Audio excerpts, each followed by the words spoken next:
The Fortune Teller's Story. Shokosetsu looked sadly at the broken cup and was sorry for his angry feelings. Then he looked more closely at it. This is the story of a fortune teller who really believed in fortune telling. As a young man, he was a samurai for a rich daimyo, but then hard times came. Like thousands of other samurais, he suddenly had no work, so he learned to be a fortune teller. He traveled on foot from town to town, and he was quite successful as a fortune teller. There were two main reasons for this.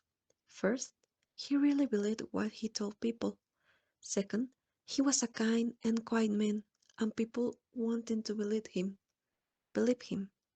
He used the Chinese way of telling fortune, the I Ching. He learned to read the book of the I Ching quite well, but he was not always right. When a skilled fortune teller used the I Ching, he told his customer, "It is never wrong. I sometimes make mistakes, but only because I cannot always read the signs correctly." Often he told fortunes correctly, and then his customers became afraid of him. We all believe a little in fortune telling. We cannot help even if we are followers of science. When something strange happens, we quickly forget science. Then we start to believe in luck. The fortune teller grew older, but he continued to travel all through the year, even in the colder months.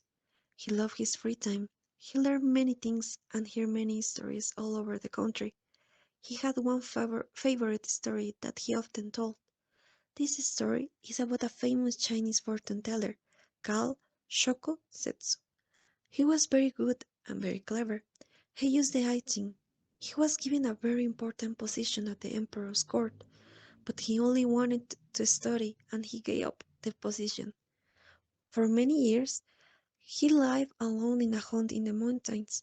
He studied without a fire in the winter. He had no paper, so he wrote his thoughts on the wall of his room. When he slept, he rested his head on a stone. One hot summer day, he felt sleepy and hot. He took a drink of water and put his cup next to his stone. Then he lay down on the floor on his hut. He was just falling asleep when something ran across his face. He was angry, picked up his cup and threw it at the animal, but the animal escaped, and the cup was broken.